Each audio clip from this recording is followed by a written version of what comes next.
Whoa, hello. Identify you in the count settings and whatnot. What is this BS? I don't want to have it access my camera. Okay, okay, fine. It's not gonna see me though. Released on the 13th of October 2011. And of course I get a Discord notification as I start recording. Of course you can't see it because it's on the other screen, but...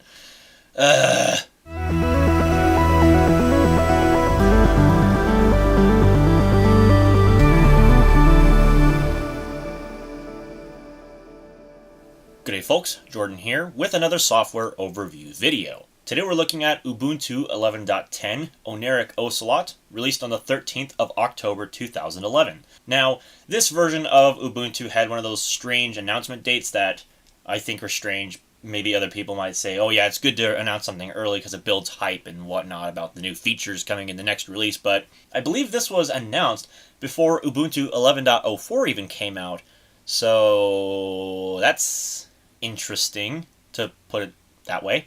I don't know. To get off the topic about announcement dates, let's talk about some more exciting things about Ubuntu 11.10. The biggest change in Ubuntu 11.10 came with the user interface. As you know, in Ubuntu 11.04, there was a new user interface known as Unity, and Unity was supposed to be the replacement to GNOME.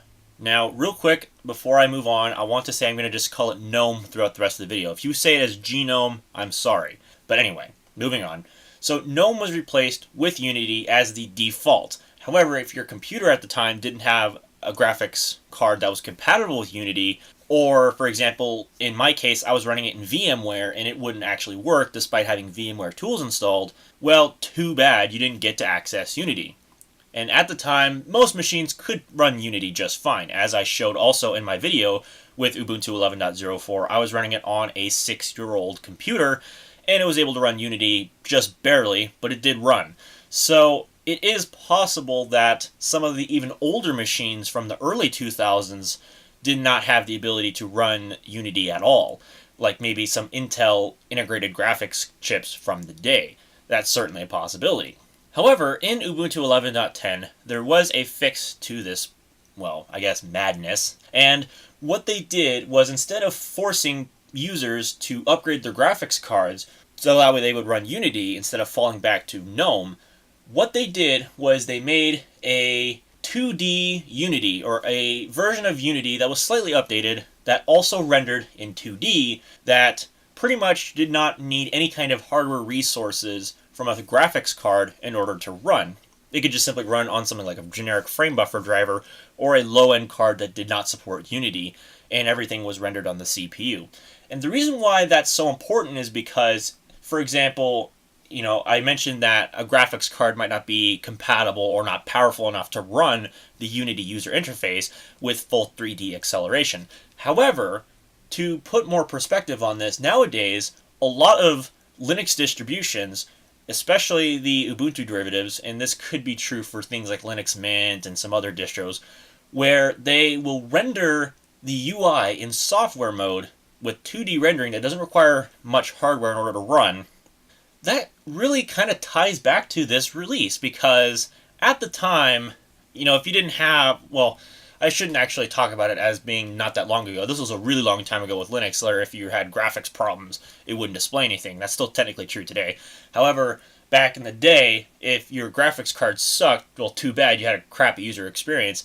They actually tried to remedy this, and I really do appreciate that. I mean, I know that my little point here has kind of gone all over the place, like the rest of these videos usually do, but it's just me rambling. But I think that this was a pretty important step towards trying to stabilize random hardware configurations that run Linux. Not perfect. There's still a long way to go, especially in modern day Ubuntu, trust me.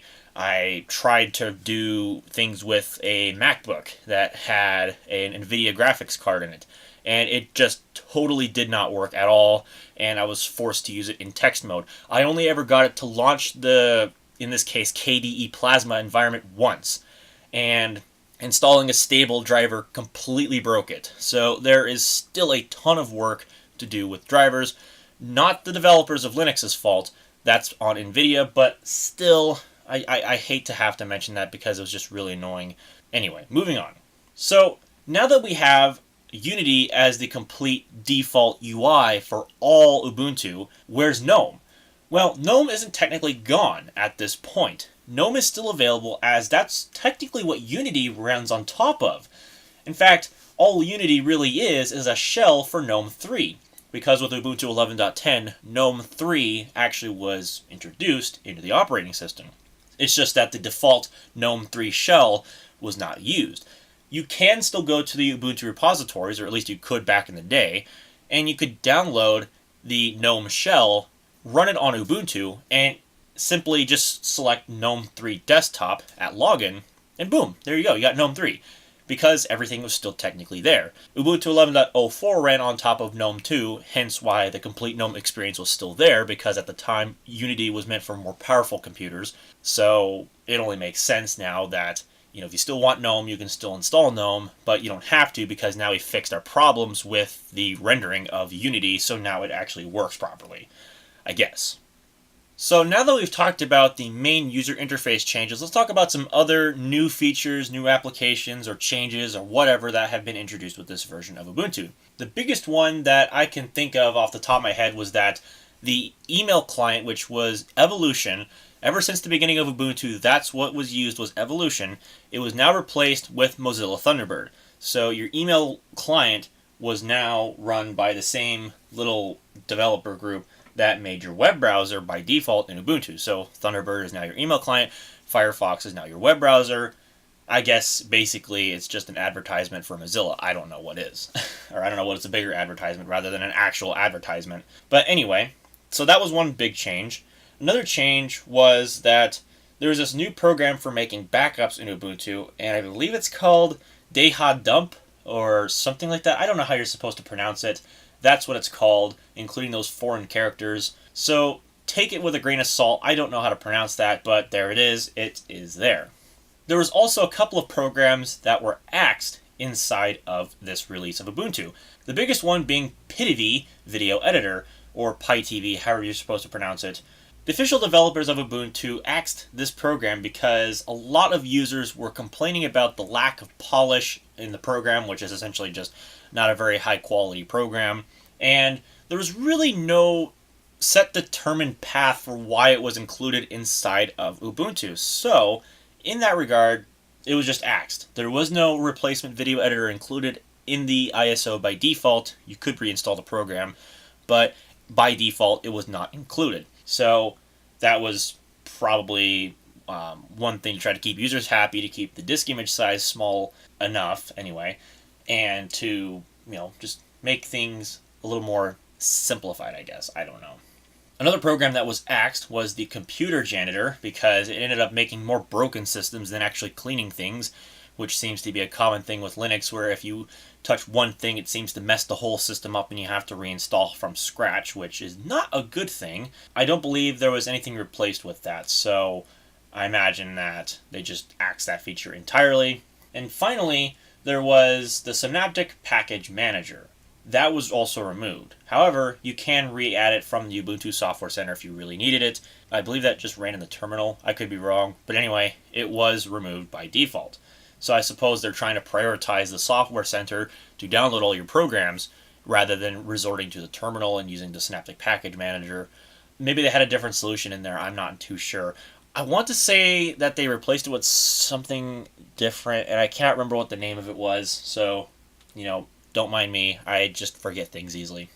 There's some other tweaks as well, such as window controls on the dash. We'll talk about the dash here in a little bit. There was also that funny little Ubuntu launcher icon thing that was in the first version of Unity. That was actually moved onto the launcher, which I almost call the dock, but that's not what it's called. And, well, yeah, instead of having that on the panel, which was a terrible name for the status tray, although I suppose that's probably their trademark name for it, they put it on the launcher, which I almost call the dock. Well, isn't that just great? Getting stuck on names, right? Another change was the auto-hiding of window controls and the global menu on maximized windows. If you know that in Ubuntu 11.04, they had the window controls up in the top in the panel. I still hate saying that name. Well, I suppose we'll see that change here in a little bit once we start this up. Other than that, the only other thing that is really noteworthy was that any of the removed applications, if you wanted them back, you could just go to the Ubuntu Software Center or the repositories and re-download what you missed. So that way, nobody was left hanging. So that's really all I can say about Ubuntu 11.10. I know it's a bit sloppy, but everything's kind of all over the place in this release. There were some changes, there were some axed features and programs. It's just a mess. But I suppose it is to create a more consistent user experience, one that is stable, one that is responsive, one that's fast, and overall I think the biggest improvement was Unity. I'm glad that they introduced something to fix the problem that they had with the last release, which was if you didn't have 3D acceleration, you couldn't check out the new user experience. Or if your computer just simply sucked, you couldn't check out the user experience. So I'm glad that that was fixed, because that was probably one of the biggest things with the Unity interface, was not everybody could run it. So anyway, so with that having been said, I think we'll quickly glaze over the website and then we'll get right into it. So this is the reason why I wanted to glaze over the website really quickly, was because it's a little broken. I think broken is a bit of an understatement. Everything's all over the place. So for some reason, the animated background here is a bit broken. I don't know what's going on with that. So I suppose we can just go to Ubuntu here real quick. Let me see if I can actually get a more clean representation of the new release here. And this is with the second snapshot. This is like 3 days after the release, so I don't get what's going on. My Ubuntu setup is faster than a PC and prettier than a Mac. Are you sure about that? I don't get it. I guess that's subjective, but come on, man. Also, they advertise Ellie Goulding music in the Ubuntu One music store. Not too shabby. Interesting Windows logo there, canonical. I mean, I get you're trying not to rip trademarks, but still, I mean, put a little more effort into it. Also, this is in the days of when the Facebook like button was taking priority, so it's obviously taking priority here. So that's pretty much all I wanted to explore with the website. One also that I wanted to explore was before the release, which interestingly is on the day of release. Wayback Machine actually got a pretty interesting snapshot here of Ubuntu One running on Windows. So that's pretty cool. I also wanted to show this because Ubuntu One was a pretty big deal back then. Interestingly, they have it also running on Ubuntu, of course, but I think the Windows client probably looks a little better subjectively. Then again, it's running on a Dell Vostra running Windows 7, and they got a nice, lovely quality Samsung panel in the background there. Haha. Interestingly, I want to see if they still advertise Ubuntu 11.04. Let's go see that real quick.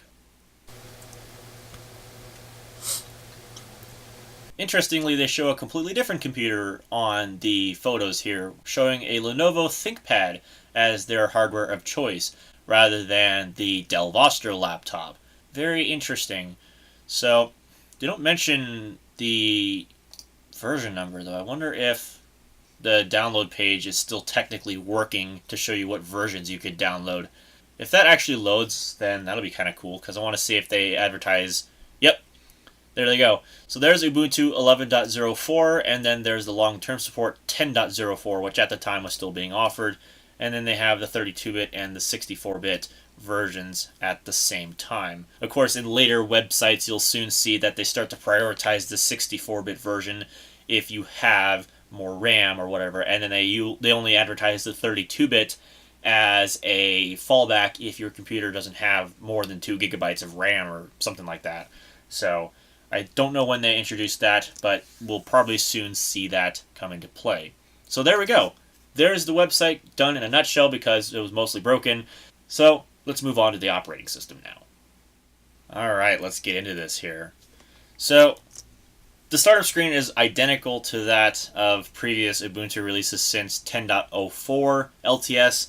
So there's nothing new to see here other than the fact that this will probably boot up in text mode, which, yeah, it is.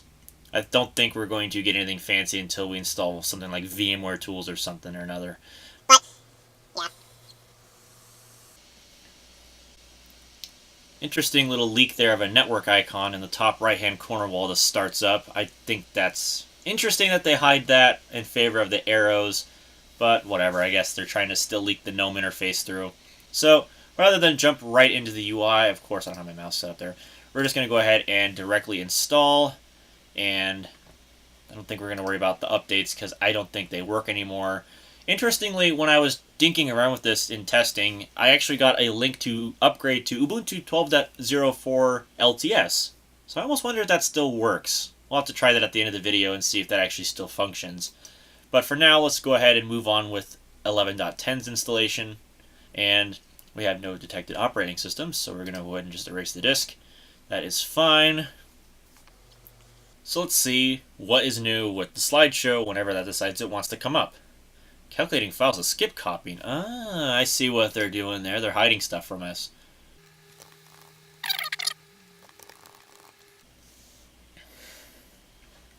Whoa, hello. Identify you in the count settings and whatnot. What is this BS? I don't want to have it access my camera. Okay. Okay, fine. It's not going to see me, though. I'm going to hide. Nope. Crap. Alright, pick the baseball.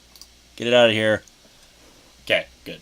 Ubuntu is packed with features to make your computer delightful to use. This version consolidates the Unity desktop interface, a brand new way to find and manage your applications. Now with some more features and faster, we'd like to show you some cool things to look for into your new operating system. The Ubuntu Software Center, yeah, I already know that one. Wait, what was that Skype icon here? What was this? Skype i386? That's a great name for a program. Anyway, supported software. Yeah, see, they don't put Pitivi inside of the included software anymore. Same thing with GIMP, which they took out quite a while ago, actually, come to think of it. And there is the lovely ancient HTC phone, but they advertise Ubuntu 1 now. As before, when I mentioned the websites, they actually talked about the Ubuntu 1 client being available on Windows. Well, this was also available on Android as well. Of course, they talked about the music player. They talked about the chat features, which were actually improved quite a bit in this version, where you had your status of the chat actually set in its own separate window now, rather than being with the power icon, which I thought was just weird that it was that way. Of course, Firefox is advertised, but you could still download like Chrome and whatnot, so that's pretty cool. Of course, LibreOffice, and I guess there's a lot more wallpapers, so we'll have to check those out when we get into the operating system, and also improved language support and accessibility features, and of course they advertise their forums, which, man, that looks really damn good for a forums system back in the day. Interestingly, they show a newer Chrome icon than the version of Chrome that they actually have included. Interesting. I actually remember the old Chrome icon. I used to use that way back in the Windows XP days, man. I miss those days when everybody used to use Windows XP. God, things just don't change. Actually, a lot of people still do use Windows XP. They might not use it as their daily operating system anymore, and I swear to God, I hope you're not doing that still. But a lot of people, they still use Windows XP for many different things, because Windows XP is just simply that good. And it stands the test of time. Just like Ubuntu's, except they don't. Well, that was a really bad joke. But the system is going down for reboot. No! Why not later? Oh wait, I already cracked that joke. I can't crack it twice. Whoa, modem manager. What? Loaded plugin ZTE, Samsung option, Novatel, Nokia, Moto C. What is this? Is it like supported like cellular modems inside of computers or something? Or what is this for? I think in my testing I saw this too, and I was like, what's this for? And I didn't even know what it was. And it hung the whole operating system for a good while it was shutting down, because it was trying to shut down all these different plugins and services and such. And I just like, what are all these for? So, yeah, we're going to be here a while.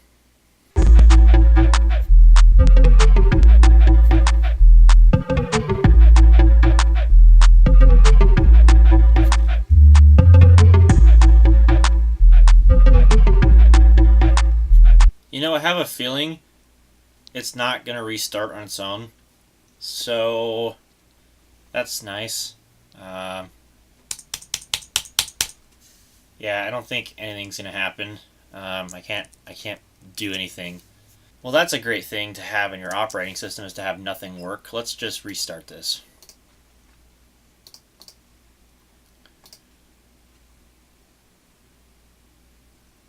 Okay, good thing I didn't break it this time. That's a good sign. Alright. So here's the login screen of Ubuntu 11.10. You can see it looks a significant bit better than the one in 11.04.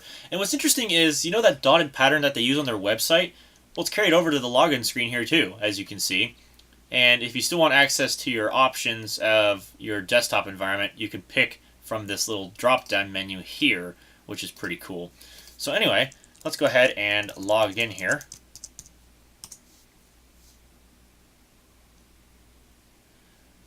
I'm not sure why that little splotch of gray comes up. I think that's because it can't run the 3D acceleration, but I could be wrong on that.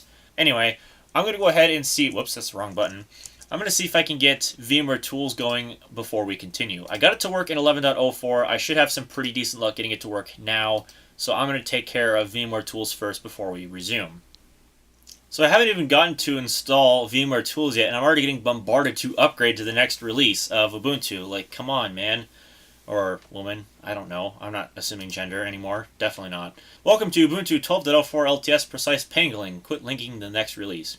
Ubuntu is a Linux distribution for your desktop or server, with a fast and easy install, regular releases, a tight selection of excellent applications installed by default, and almost any other software you can imagine available through the network.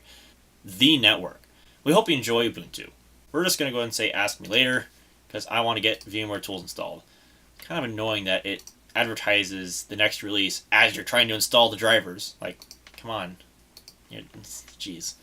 Alright, so I have returned with proper screen resolution, so hopefully everything's not too small because my monitor is a 1080p monitor. So, anyway, let's get started with a little brief tour of the slightly updated Unity. As you can see, the little Ubuntu logo here, which is called now the dash home, used to live up here, so now it has its own separate button. And this also responds to the Windows key on your keyboard, or in this case the Command key if I'm on a Macintosh keyboard, or if, for example, you are on some other unearthly planet and you like to call whatever this key is in your respective language the super key, it will open up the dash. And as you can see, remember in Unity, like the first release where they had that window that came out that sort of had its own little search box and everything? Well, this is what they now call the dash. And interestingly, there's an X button there. I don't want to touch that, but it's pretty much organized the exact same way as it was before, except now I actually have graphics acceleration because of VMware Tools. And interestingly, there's a shutdown and a restart button in the list of applications. And interestingly, I also noted in my Ubuntu 11.04 video that there were some toggles for settings within the applications. It kind of reminds me of the Airphone 4 video by Ashens, which if you haven't watched that video, is an absolute classic on YouTube. You really should go watch that, and then you'll kind of get an idea as to what I mean by this. It's kind of the same thing that I'm seeing here. Really interesting. Also, another thing, they introduced a better way to set up your Wacom graphics tablet. Of course, I don't have one, but, obviously it's there. And you'll also see that within the launcher thing here, you can see the icons glow, and they also pop in and out whenever you have something new that's open. So for example, if you already have an application open that's already pinned inside of the launcher, it will stay within the launcher. Although in this case it does some really funny animations. But you'll also see it highlights itself with arrows. Also, what version of Firefox is this? Yeah, they still have the funky menus where they're up in the top, which is kind of annoying. What version of Firefox did they have? They had Firefox 7 at this time. I think this is a slightly newer release, but I could be wrong. They might have had 7.0.1 back in the day. But again, I'm not entirely sure. But let's say if you didn't have a program pinned in the launcher, how would that look? Well, it just simply pops in right below the last pinned program. And Workspaces is its own separate thing where you can see it kind of acts like the old spaces in macOS 10. If anybody knows that feature, that's exactly what this is. And you can click on something and you get a closer look at it. And then if you want to actually jump into it, you click it again. So, pretty neat little feature. And this dock stays out of your way when you have a program open, generally speaking, although I believe you can have it where it's permanently open on the side. Like, for example, if you have nothing open, like we'll close Thunderbird here, for example, you can see it permanently stays open. It doesn't actually fade out of the way. So, that's a pretty neat little feature. So let's check out LibreOffice, because I always tend to open up the OpenOffice clients or the LibreOffice clients or Office clients in general in my videos. So let's go ahead and do this. We are on LibreOffice 3.4.3 in this release of Ubuntu. So that's very nice. And let's see what else can we take a look at. I wonder what's inside of all the applications, just because I'm actually kind of curious to see what's in here. I wish you could make this full screen. Oh yeah, that's right. There's a button that makes it full screen, which is nice, because then you don't have to have that really tiny window with this endless scrolling list. And that was some rubber banding there for a moment. Look, let's try that again. Yeah, quite the rubber banding method there. Nice job. Like, wee. Oh, I didn't do it this time. Wee. Oh, come on. I can do it. I can make it rubber band like really ridiculously high. I guess I can't do it now. Damn it. Well, that sucks. But anyway, let's see what we could check out that I haven't looked at before. I suppose we could check out Empathy Internet Messaging, because that seems to be a little bit different. Let's see. What kind of account details do we have in this release? We got Jabber, Facebook Chat, Google Talk, AIM, Gadju. I have no idea what that is. I've never heard of it before. Groupwise, ICQ, IRC, of course, you have to have IRC. Windows Live, which I don't even think works anymore. Other than that, it redirects you to Skype. MXIT, not sure what that is. MySpace, same time, I've never heard of either. Yahoo Japan, and Zephyr. Alright, sounds good to me. And there's that new online away busy thing that was introduced or changed. Instead of having them up here in that little power gear thing, I don't know why you need your online status to be where you shut down your computer. I think that's a bit redundant and unnecessary, but that's just me. And let's see. Let's check out the Ubuntu Software Center, because that's a pretty important application. This was revised for 11.10. It had a fresh new look to it. It looks very similar between now and whenever they introduced the newer Ubuntu Software Center. I don't remember when that was. I think they changed the Ubuntu Software Center in like 1604 or something like that. I'm wrong on that, I'm pretty sure, so take it with a grain of salt. Virtual MIDI keyboard. It's available from the Universe source, but I bet you that Universe source doesn't work anymore, because you know what? I bet you they don't support this release of Ubuntu anymore. So it's probably going to kindly tell me that. Oh, I like that progress icon. That looks pretty cool. Yep, and as per typical, it doesn't work, because if I go to the details list, and I can't expand this window, but as you can see, it's not found because the IP address is no longer existing. So such a shame. I would have liked to have checked out that virtual MIDI keyboard, but I guess I can't. So life moves on. I think, other than the Ubuntu one thing which we took a look at in the last video, which looks identical to this one here, as you can see, other than that, I think that's about all there really is to show in Ubuntu 11.10. So I think with that having been said, we'll go ahead and shut it down. So I'll take this moment to, as always, thank you all for watching. I will see you all in the next one.